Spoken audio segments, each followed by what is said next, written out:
So here we have the second example problem, and I think this is a very interesting problem because it's about a certain constraint that we actually apply all the time. This is a boundary condition, a Dirichlet constraint. So on the top we have a minimization of a certain energy, and I can already spoil for you that that energy actually corresponds to the Poisson equation. But now as a constraint to that optimization, that minimization, we have a condition that phi is equal to 0 on the boundary. Yeah? So normally what we would do, and I've already illustrated that here with the box, is that we would apply that condition directly on the space. Yeah? So normally we would say, we search for v in h1 0, the functions in h1 that have a 0 value on the boundary. But now we're actually not going to do this. We're going to write this as a second statement, and we're going to consider this a constraint optimization. And so I'll proceed in the same way as we did in the previous video. And we're going to say that this statement right here is going to be equivalent to saying phi is going to be the argument of the minimum, arginf, the argument of the infimum, of all functions v in h1, which is the unconstrained space, such that the supremum of the integral half gradient v dot v, plus now this additional term that enforces the constraint on the boundary, so it's an integral on the boundary of v times q, and then we'll take the supremum over q. So we'll take the minimum of this expression in the curly brackets for all choices of v in h1, and whatever function v minimizes that's the argument of the infimum, and that's going to be our solution phi. Now why is this an equivalent statement to the statement on the top? Well, that's the same argument as we proposed in the previous video. We consider two types of functions for our infimum, functions that do satisfy the constraint and functions that do not. So let's first consider the functions that do not satisfy the constraint, so then they are not equal to 0 on the boundary.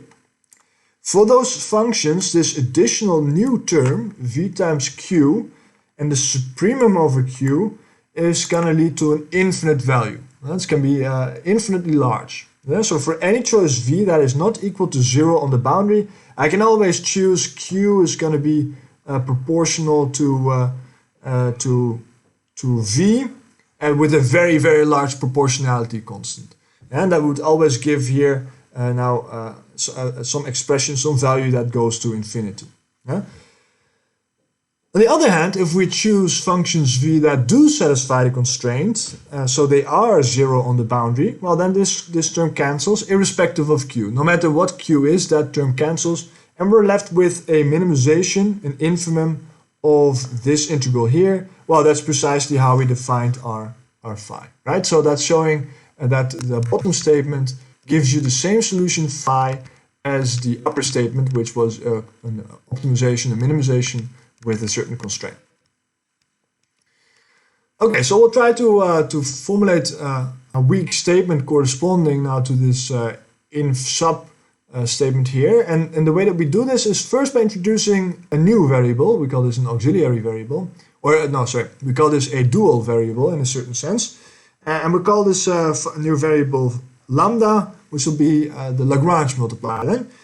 And we define this variable from a dual problem. And the dual problem is that we actually flip the inf and the sub. So now we have the argument of the supremum over all functions q, of the infimum over all functions v,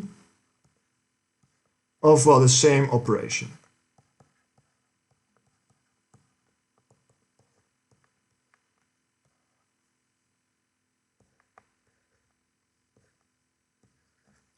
So that statement defines a new variable, and the solution to that new variable is called the Lagrange multiplier. Now I'm being deliberately vague on the function space for q, so let's think about that briefly. Q is a function that we need to be able to integrate on the boundary. Yeah? And the way that we integrate this is in a square sense. We're multiplying v by q. So q somehow has to be in, well, the L2 function space, but not on all of omega but only specifically on partial omega. So I might want to put here Q in that space, but the theory is actually slightly more complex than that, and it turns out that we don't have to take all functions in space, but we can actually take a certain subset. Now I don't want to go into that, so I'll try to avoid that point and just focus on the results. Okay, so now we have two problems, one for phi and one for lambda. Let me call this expression in the center here J of V and Q. Yeah? For every V and every Q, if we substitute that into that operation, then we get a certain value, and we call that J of VQ. And by nature of this problem, this ends up being a cell point problem, in the sense that J satisfies the following inequalities. I have to put them in the right order.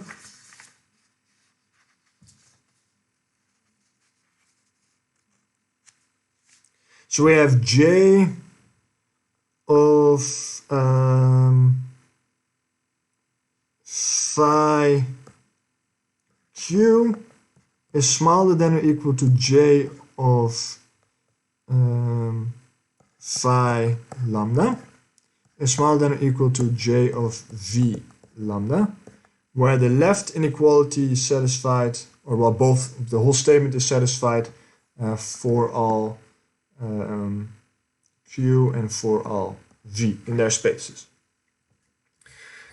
So in the previous video I gave sort of a hand-wavy argument as to why this is true. Now the full story is slightly more complex. This is not always true for any arbitrary any arbitrary operation J here.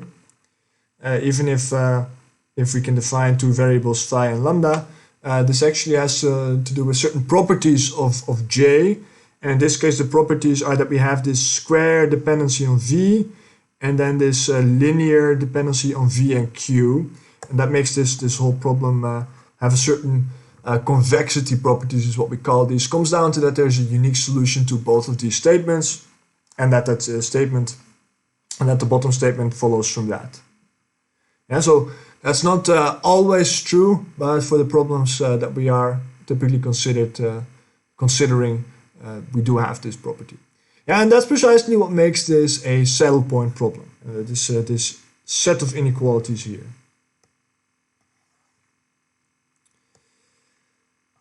So this set of inequalities kind of introduces two optimization problems. One here on the right,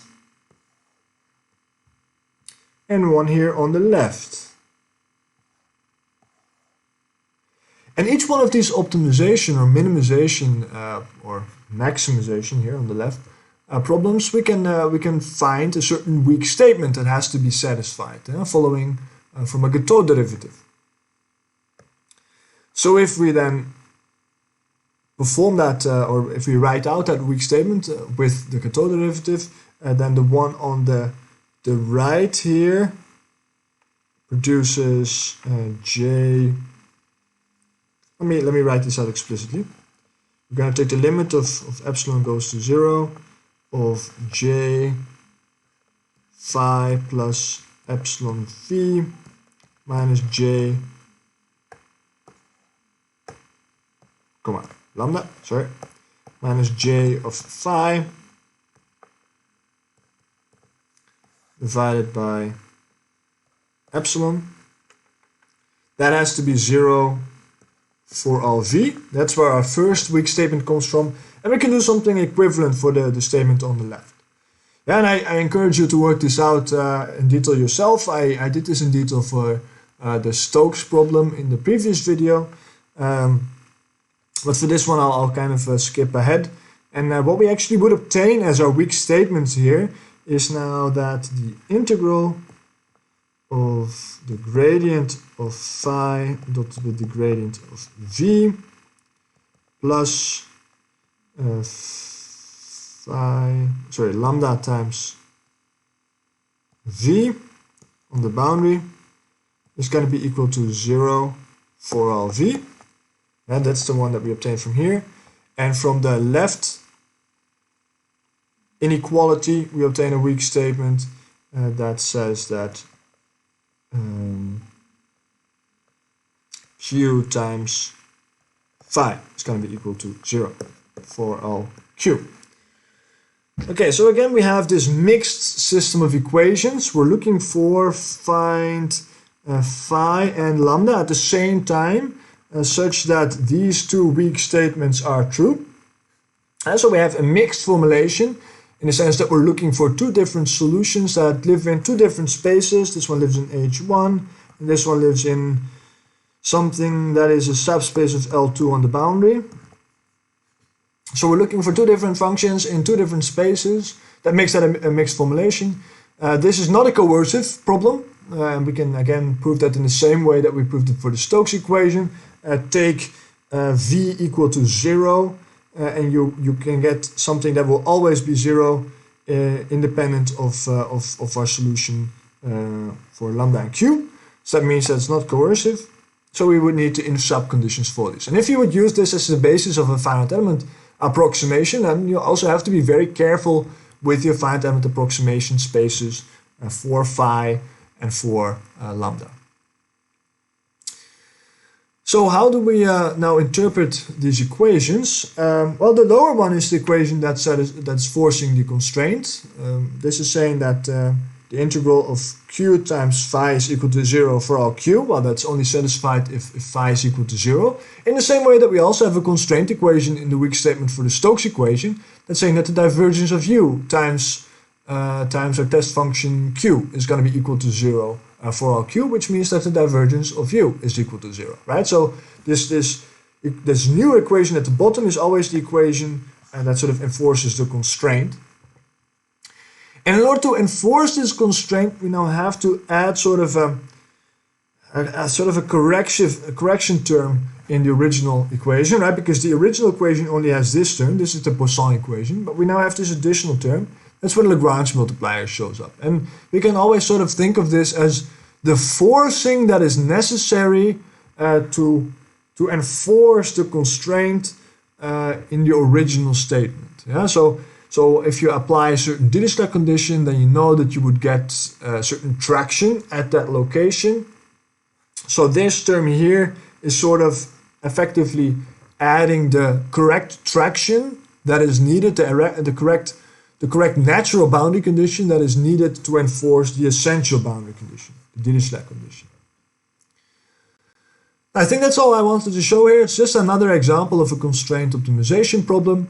One that I think that is quite interesting because it's something that we do all the time, right? But enforcing Dirichlet conditions. But now we see that we can also do this in a very different way with the introduction of a Lagrange multiplier.